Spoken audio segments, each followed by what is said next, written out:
Hello everyone, welcome back to the run academy. तो last lecture के अंदर हमने इलेक्ट्रोलिसिस का सी पार्ट स्टार्ट किया था एंड उसके अंदर इलेक्ट्रोप्लेटिंग के बारे में बात करी थी।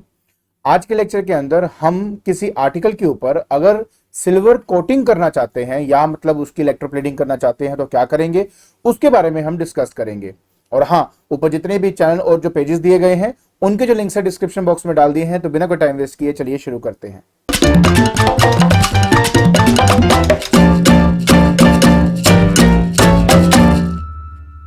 जैसे मैंने आपको कहा कि आज के लेक्चर के अंदर हमने स्टडी करना है electroplating of an article with silver.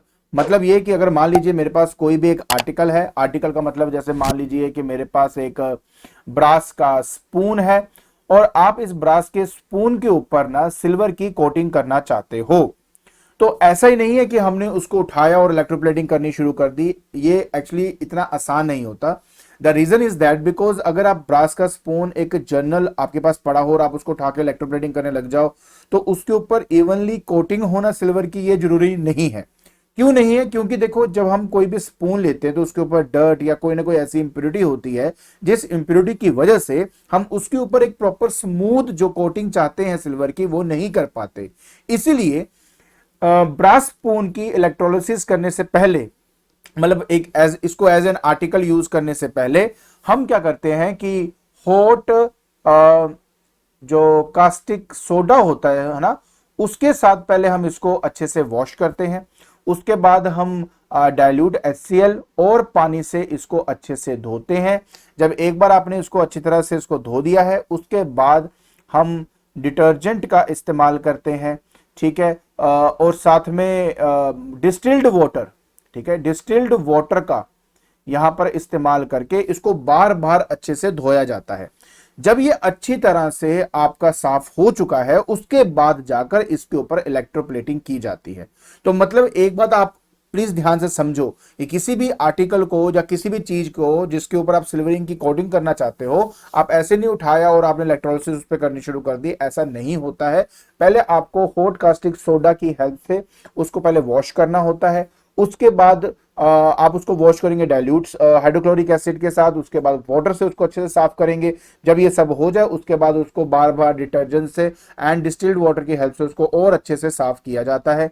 जब ये श्योरिटी हो जाती है कि अब इसमें कोई भी इंप्योरिटी नहीं है, एक्सटर्नल इंप्योरिटीज अगर कोई भी नहीं है, तब जाकर हम इसके ऊपर इलेक्ट्रोप्लेटिंग करनी शुरू करते हैं। तो ये बात आपको समझ में आ गई कि एक्चुअली इनिशियली स्टेजेस क्या होते हैं।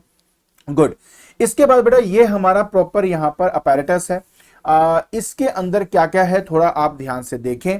सबसे पहली बात यहां पे यह है कि यहां पर एक प्योर सिल्वर का ब्लॉक लिया जाता है और जिसको हम एनोड लेते हैं। देखिए सिंपल सी बात समझें, एनोड में हमेशा उस पर्टिकुलर मटेरियल का इलेक्ट्रोड लिया जाता है जिसकी कोटिंग आप किसी आर्टिकल पे करना चाहते हो। जैसे कि मैं चाहता हूं कि यहां पर मेरे पास जो ब्रास का स्पून है उसके ऊपर मैं चाहता हूं कि सिल्वर की कोटिंग हो, तो मैंने यहां पर जो ब्लॉक लिया है वो सिल्वर का ले लिया है और एनोड में वही लिया जाता है, ठीक है। अब आगे क्या होगा वो मैं आपको समझाऊंगा, लेकिन आपको स्टेप बाय स्टेप बता रहा हूं कि हम ऐसा क्यों करते हैं। उसके बाद हम जब कैथोड की बात करते हैं, कैथोड में हम हमेशा उस मटेरियल को रखते हैं जिसके ऊपर हम कोटिंग करना चाहते हैं। अब मन में सवाल आता है सर उसको कैथोड ही क्यों रखा जाता है? उसका रीजन बहुत सिंपल है, क्योंकि एनोड से या इलेक्ट्रोलाइट से जो हमारा मेटल आयन होता है, मतलब बात मैं कर रहा हूं किसी कैटायन की, तो वो कैटायन हमेशा किसकी तरफ भागता है? नेगेटिव चार्ज इलेक्ट्रोड की तरफ भागता है। वहां जाकर वो डिस्चार्ज होकर उसके ऊपर कोटिंग लगनी शुरू हो जाती है। तो हम जिस पर्टिकुलर मटेरियल के ऊपर कोटिंग करना चाहते हैं उसका नेगेटिवली चार्ज होना बहुत इंपॉर्टेंट है, इसलिए हम उसको एज ए कैथोड वहां पर इस्तेमाल करते हैं। इसके अलावा इसके अंदर अगर आप इलेक्ट्रोलाइट को देखेंगे तो सोडियम अर्जेंटोसाइनाइड या सोडियम सिल्वर साइनाइड का भी आप बोल सकते हो, वो सॉल्यूशन इसमें लिया जाता है। कई बार मन में सवाल आता है कि सर हमें ये की जरूरत है, हम सिल्वर साइनाइड का डायरेक्टली इस्तेमाल क्यों नहीं कर सकते? इन सभी बातों का जवाब जो है वो स्टेप बाय स्टेप मैं आपको देते जाऊंगा, लेकिन अभी के लिए पहले आप ये समझिए कि आपके इस अपरेटस में पूरा क्या है। तो सबसे पहली बात, मेरे पास एक एनोड है और एनोड उस मटेरियल का है जिसकी कोटिंग करना चाहते हो, और कैथोड के अंदर हम उस आर्टिकल को अटैच करते हैं जिसके ऊपर हम कोटिंग करना चाहते हैं। और इसके अंदर जो इलेक्ट्रोलाइट रखा जाएगा, ऑब्वियस है कि उसके अंदर जो आयंस होंगे वो उस पर्टिकुलर मेटल के होने चाहिए जिस मेटल की कोटिंग आप करना चाहते हो। और इसलिए हम यहां पर सॉल्यूशन लेते हैं सोडियम अर्जेंटो साइनाइड का। वैसे यहां पे पोटेशियम अर्जेंटो साइनाइड भी हम यूज कर सकते हैं। तो बेसिकली ये दो हमारे जो इलेक्ट्रोलाइट है इनका इस्तेमाल किया जाता है। ठीक है, अब उसके बाद नेक्स्ट क्या आता है, मेरे पास यहां पे कौन सा इलेक्ट्रोलाइट हम यूज करते हैं, मैं आपको ऑलरेडी बता चुका हूं। या तो आप सोडियम अर्जेंटो साइनाइड, जिसको हम NaAgCN2 की टर्म्स में हम अच्छी तरह जानते हैं, ये इसका फॉर्मूला है, मोलिकुलर फॉर्मूला है, तो इसको याद रखें। या पोटेशियम अर्जेंटो साइनाइड का हम यहां पर इस्तेमाल करते हैं। अब सबसे बड़ा सवाल यह होता है कि सर ये इलेक्ट्रोलाइट बनाया कैसे जाएगा। तो उसके लिए आपको एक बात ध्यान रखनी है। हम क्या करते हैं कि हम ना सोडियम जो सिल्वर साइनाइड को अगर मैं प्रिपेयर करना चाहता हूं तो उसके अंदर हम क्या करेंगे, ध्यान से समझना। हम ना सिल्वर नाइट्रेट का यहां पर एक सॉल्यूशन लेते हैं और उसके अंदर बार बार सोडियम साइनाइड को ऐड करना शुरू कर देते हैं और तब तक उसके अंदर ऐड करेंगे जब तक जो प्रेसिपिटेट यहां पे बनेगा वो उसी सॉल्यूशन में घुलने ना लग जाए। तो कहने का मतलब क्या है, मैं आपको ध्यान से इस बात को समझना, मैं आपको अच्छी तरह समझ में आएगी। तो सबसे पहली बात यह है कि AgNO3 ये हो गया मेरे पास सिल्वर नाइट्रेट, इसके अंदर सोडियम साइनाइड NaCN, तो ये हो गया बेटा यहां पे मेरा सोडियम साइनाइड। इसके साथ मैं रिएक्ट करवाता हूं। जैसे बेटा मैं इसके साथ रिएक्ट करवाऊंगा मुझे मिलेगा यहां पर दैट इज AgCN, इसको बोलते हैं सिल्वर साइनाइड। और ये ऐसे प्रेसिपिटेट आपको मिलने वाला है, इसी वजह से हम नीचे की तरफ यहाँ पे एरो लगाएंगे। और साथ में आप अच्छी तरह जानते हो कि अगर ये स्प्लिट होगा तो और यहां से स्प्लिट होगा तो Na मेरा NO3 से मिल जाएगा, तो सोडियम नाइट्रेट जो है वो आपको यहां पर मिल जाएगा। अब नेक्स्ट क्या, नेक्स्ट कुछ भी नहीं, हम इस सोल्यूशन के अंदर फिर से यहां पर जो है सोडियम साइनाइड फिर से डालेंगे। ठीक है, और मैंने आपको कहा ना कि हम तब तक डालेंगे, हम इसमें तब तक डालेंगे जब तक हमारे पास एक ऐसा सोल्यूबल प्रेसिपिटेट ना बन जाए जो उसी पर्टिकुलर सॉल्यूशन में ना घुल जाए। तो हम क्या करेंगे, हमारे पास यहां पर सिल्वर क्या नाम है, सिल्वर साइनाइड है और उसके अंदर हमने सोडियम साइनाइड और अच्छी तरह से ऐड किया और डिसॉल्व करने की कोशिश करी ताकि मेरे पास क्या बन सके, फाइनल जो प्रोडक्ट है दैट इज Na। उसके बाद आप लिखेंगे Ag and CN whole twice. तो ये रहा आपका वो पर्टिकुलर सॉल्यूशन जो हमें यहां पर चाहिए था। आई होप आप ये अच्छी तरह समझ गए ना बेटा बेसिकली क्या चीज है और कैसे बोलते हैं इसको, सोडियम सिल्वर साइनाइड या सोडियम अर्जेंटो साइनाइड। ये मैं आपको ऑलरेडी इसके बारे में बता चुका हूं, बाकी अगर आप चाहें तो एक बार यहां पे नाम देख सकते हो, सोडियम अर्जेंटो साइनाइड या सोडियम सिल्वर साइनाइड या पोटेशियम सिल्वर साइनाइड या पोटेशियम अर्जेंटो साइनाइड, यही तरीके बेटा इनको बोलने का। ठीक है, आई होप आपको ये अच्छी तरह समझ में आ गया होगा। एक बार मैं फिर से बता देता हूं इसको, अगर मुझे इसको प्रिपेयर करना है तो प्रिपरेशन का तरीका क्या है, आप लेंगे सोडियम साइनाइड, आप लेंगे सिल्वर नाइट्रेट और सोडियम साइनाइड उसमें तब तक डालते जाओगे जब तक उसके अंदर जो प्रेसिपिटेट बन रहा है वो उसी सॉल्यूशन में घुलना शुरू ना हो जाए। तो बेसिकली आप कह सकते हो कि सिल्वर नाइट्रेट के अंदर हम एक्सेस ऑफ सोडियम साइनाइड का इस्तेमाल करते हैं, तब जाकर हमें हमारा ये सॉल्यूशन मिल जाता है। ठीक है, तो आई होप आपको ये वाली बात जो है अच्छी तरह समझ में आ गई होगी। अब हम बात करेंगे बेटा यहां पे डिसोसिएशन की। डिसोसिएशन मतलब ये कि ऑब्वियस है कि मेरे पास यहां पे है सोडियम सिल्वर एंड साइनाइड। ठीक है, ये मेरा हो गया साइनाइड। तो जब ये आपका बेटा डिसोसिएट करेगा तो क्या बनेगा, देखो एक तो आपके पास बनेगा Na पॉजिटिव, मतलब एक आपको आयन मिलेगा सोडियम का, एक आपको आयन मिलेगा सिल्वर का और दो आपको आयंस मिलेंगे यहां पे नेगेटिव आयंस मिलेंगे साइनाइड के। तो याद रखें कि दो आपके पास पॉजिटिव आयंस होते हैं और इसमें दो आपके नेगेटिव आयंस हैं। ठीक है, इसके अलावा इसके अंदर पानी भी होता है, वो जो पानी है आपका, ठीक है, आप उस पानी को फर्दर डिसोसिएट करते हो कि इसमें H पॉजिटिव और साथ में OH नेगेटिव के अंदर।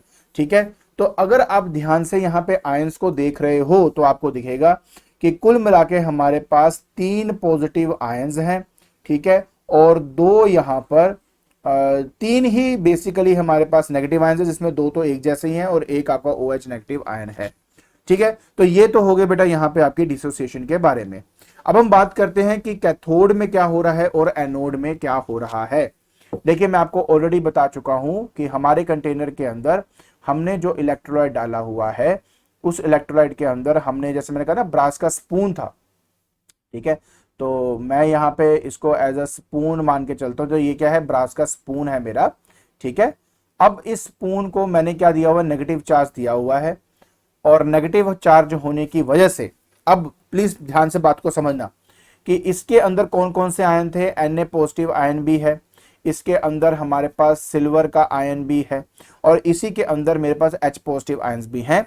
बट अगर आप ध्यान से सीरीज को देखोगे तो you will get to know that कि इन सब में से जो पहले मतलब जो कहते हैं डिस्चार्ज होने की जो ताकत है वो किसकी है, वो Ag पॉजिटिव की है। तो क्या होगा, ये Ag पॉजिटिव एक्चुअली में जाएगा इस पर्टिकुलर यहाँ पे क्या था, कैथोड की तरफ, और जैसे वो वहां पे गया कैथोड से वो एक इलेक्ट्रॉन को ले लेगा, और जिसकी वजह से वो अपने आप को डिस्चार्ज कर लेगा, और उस पर्टिकुलर कैथोड के ऊपर जो कि ब्रास का स्पून था उसके ऊपर डिपॉजिट होना शुरू हो जाता है।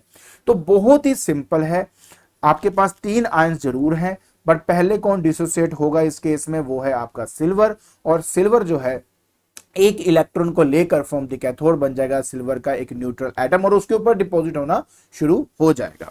आई होप कैथोड की जो कहानी है वो आपको यहां पे समझ में आ गई होगी। इसके बाद बेटा नेक्स्ट आता है एनोड की कहानी। अब एनोड की जो कहानी है वो थोड़ी ज्यादा यहाँ पे दिलचस्प है, और वो क्यों है उसको ध्यान से समझें। बात सिर्फ ये है कि ये मेरा बीकर है, ठीक है, और इस बीकर के अंदर मैंने यहां पर डाल दिया अपना इलेक्ट्रोलाइट, ठीक है। अब इस इलेक्ट्रोलाइट के अंदर हमारे पास है एक सिल्वर का यहां पर एक इलेक्ट्रोड, प्योर सिल्वर का बार है, इलेक्ट्रोड हमने लिया हुआ है और पॉजिटिव कनेक्ट किया हुआ है। अब बात प्रॉब्लम ये है कि जो हमारा सिल्वर है वो एक एक्टिव इलेक्ट्रोड है। एक्टिव इलेक्ट्रोड का मतलब होता है जो खुद इलेक्ट्रोलिसिस में टेक पार्ट करे, ठीक है। अब मन में क्या आएगा, मन में आएगा सर कि इसके अंदर जो अगर देखा जाए तो 2 मेरे पास Cn नेगेटिव आयंस हैं और एक मेरे पास OH नेगेटिव आयन है, ये दोनों के दोनों पॉजिटिव की तरफ जाएंगे और वहां से होगा डिस्चार्ज, ठीक है। और मैंने आपको बताया ना, अगर OH वहां पे जाके डिस्चार्ज होता तो ऑक्सीजन बनता था एट द एंड। हमने इसके बारे में बहुत बहुत डिस्कशन की हुई है, बट आज हमारी बात कुछ और है। तो प्लीज यहां पे समझें कि यहां पर जो इलेक्ट्रोड है वो एक्चुअली सिल्वर का इलेक्ट्रोड है, और बड़ी बात यह है कि ये एक एक्टिव इलेक्ट्रोड है। एक्टिव इलेक्ट्रोड होने की वजह से क्या करेगा कि इसका एक जो एटम है सिल्वर का, वो अपने में से एक इलेक्ट्रॉन निकालकर इस इलेक्ट्रोड को दे देगा, और डेफिशिएंसी ऑफ इलेक्ट्रॉन होने की वजह से ये बन जाएगा पॉजिटिवली चार्ज्ड आयन, और वो आपका इलेक्ट्रोलाइट में गिर जाएगा। मैं क्या बोलने की कोशिश कर रहा हूं कि इंस्टेड ऑफ एनोड कि ये इन दोनों से इलेक्ट्रॉन ले, सिल्वर का इलेक्ट्रोड खुद अपने ही एटम से इलेक्ट्रॉन को लेकर आयन बनाकर इलेक्ट्रोलाइट के अंदर फेंक देता है। अब इससे क्या होगा, अब प्लीज ध्यान से समझना, इससे क्या होता था। अगर आपको याद हो, यहां पे जो सिल्वर की कमी थी वो अब कौन पूरी कर रहा है, वो ये एनोड पूरी कर रहा है, जिसकी वजह से इस पर्टिकुलर इलेक्ट्रोलाइट के अंदर मेरे सिल्वर आयन की कॉन्सेंट्रेशन में कोई फर्क नहीं पड़ रहा। और अगर बाय चांस किसी वजह से ये जो इलेक्ट्रोलाइट का कोई कलर है, तो वो कलर अब आपका डिस्चार्ज नहीं होगा। वो कलर का डिस्चार्ज, क्योंकि कलर जो होता है बेसिकली उसके आयंस की वजह से होता है। अगर आयंस की कमी ही नहीं हो रही तो ऑटोमेटिकली उसका कलर में भी कोई फर्क नहीं पड़ता है। तो एक बात तो ये, और दूसरी बात, क्योंकि ये जो आपका सिल्वर का इलेक्ट्रोड जो है, क्योंकि अपने में से इलेक्ट्रॉन को लेकर वो आयंस बना के नीचे इलेक्ट्रोलाइट में फेंक रहा है, इसी वजह से ये जो एनोड है धीरे धीरे डिसॉल्व होना शुरू हो जाता है, मतलब धीरे धीरे खत्म होना शुरू हो जाता है। तो ये सारी कहानी है इस पर्टिकुलर एनोड की। एक बार मैं आपको फिर से दिखाता हूं होता क्या है कि Ag जो है वो हमारे पास जो है अपने में से एक इलेक्ट्रॉन निकाल देता है, जिसकी वजह से यहां पर बनता है Ag पॉजिटिव। आई होप आपको बात समझ में आई क्या हुआ। तो जब मैं एनोड की बात करता हूं तो वो अपने में से ही आयंस को निकाल देता है सिल्वर के, और वही सिल्वर कहां चले जाता है, कैथोड के पास, वहां जाके डिस्चार्ज होकर उसके ऊपर डिपॉजिट होना शुरू हो जाता है। तो ये पूरा जो प्रोसेस आप देख रहे हो यही प्रोसेस है इलेक्ट्रोप्लेटिंग की। आई होप आपको ये बातें अच्छी तरह समझ में आ गई होंगी कि मैं क्या बात यहां पे कर रहा हूं। अच्छा, इसके अलावा अब कुछ इंपॉर्टेंट नोट है जिसके बारे में वैसे मैंने आपको ऑलरेडी बता दिया है, बट एक बार जरूर हम देखेंगे उसको कि वो नोट क्या है। तो सबसे पहले अगर मैं बात करता हूं यहां पे मैंने आपको पहले भी बताया था ना कि किसी भी पर्टिकुलर मटेरियल के ऊपर अगर आप कोटिंग कर रहे हो तो वो कितनी कोटिंग थिक होनी चाहिए, वो इस बात पे डिपेंड करता है कि कितनी देर के लिए उसमें से करंट आप फ्लो करवाओगे। क्योंकि जितनी देर के लिए आप उसमें करंट को फ्लो कराएंगे उतने ही ज्यादा सिल्वर के आयंस वहां से टूटेंगे एनोड से और उतना ही उस पर चिपकेगा, जिसकी वजह से उसकी थिकनेस जो है वो बढ़ती जाएगी कोटिंग की। ठीक है, तो ये मेरा पहला पॉइंट है। दूसरे पॉइंट की बात करूं तो आपको मैंने ऑलरेडी बताया कि जो सिल्वर यहां पर हमने जो सिल्वर का स्लैब यूज किया एज एन इलेक्ट्रोड, अब वो क्योंकि खुद पार्टिसिपेट कर रहा है उस पर्टिकुलर इलेक्ट्रोलिसिस के अंदर, इसकी वजह से वो धीरे धीरे डिसॉल्व होना शुरू हो जाता है। तो ये मेरा सेकंड पॉइंट है। और सबसे इंपॉर्टेंट पॉइंट जो मैं आपको बता चुका हूं, क्योंकि जो सिल्वर इलेक्ट्रोलाइट का था वो तो कैथोड में जा ही रहा था और उसकी कमी पूरी करने के लिए जो आयंस है सिल्वर के वो एनोड से उसको मिल रहे हैं, तो ओवरऑल कॉन्सेंट्रेशन देखी जा रही है तो उसमें कोई चेंज नहीं आता, जिसकी वजह से अगर मेरा कोई इलेक्ट्रोलाइट का कलर है तो वो कलर आपका फेड नहीं होगा, वो बिल्कुल वैसे का वैसा ही आपका रहने वाला है। क्लियर? इसके अलावा सबसे इंपॉर्टेंट चीज जो मैं आपको बहुत स्टार्टिंग में पहले बता रहा था वो ये थी कि कभी कभार मन में आता है कि हम जो सोडियम अर्जेंटो साइनाइड है ना, उसकी जगह पे सिल्वर नाइट्रेट का जो डायरेक्ट सोल्यूशन हम क्यों नहीं ले सकते। ठीक है ना, हम उसको पहले हम क्या करते हैं उसके लिए पहले हम सिल्वर नाइट्रेट को सोडियम साइनाइड से मिलाकर और तब तक मिला रहे हैं जब तक एक सोल्यूबल हमारा बनना जाए इलेक्ट्रोलाइट। तो हम ऐसा क्यों कर रहे हैं, क्या रीजन है? रीजन ये है कि अगर मैं सिल्वर नाइट्रेट सॉल्यूशन का डायरेक्ट इस्तेमाल करता हूं तो उसके अंदर सिल्वर की डिसोसिएशन बहुत जल्दी होती है और बहुत तेजी से फास्टली वो डिपॉजिट होंगे मेरे उस पर्टिकुलर कैथोड के ऊपर। और क्योंकि वहां पे स्पीड तेज हो जाती है इसलिए कि यूनिफॉर्म डिस्ट्रीब्यूशन ऑफ कोटिंग नहीं हो पाती, एक स्मूथ कोटिंग नहीं हो पाती, और इसी वजह से हम वहां पर ये जो सोडियम अर्जेंटो साइनाइड हम जो बना रहे हैं वो इसलिए यहां पे बनाया जाता है। सो आई होप आपको ये जो पूरी इलेक्ट्रोप्लेटिंग का प्रोसेस था सिल्वर को लेके, आई थिंक वो समझ में आ गया होगा। ठीक है, आज के लेक्चर के अंदर हमने इलेक्ट्रोप्लेटिंग स्टडी करी है सिल्वर की on an article. I hope आपको अच्छी तरह समझ में आ गया होगा कि कौन सा इलेक्ट्रोलाइट क्यों लिया जाता है, किस वजह से लिया जाता है। आई होप ये क्लियर है आपको। और अगर आपको मेरी वीडियो पसंद आ रही है तो please like it, share it and subscribe it. आज के लिए बस इतना ही। Thank you so much.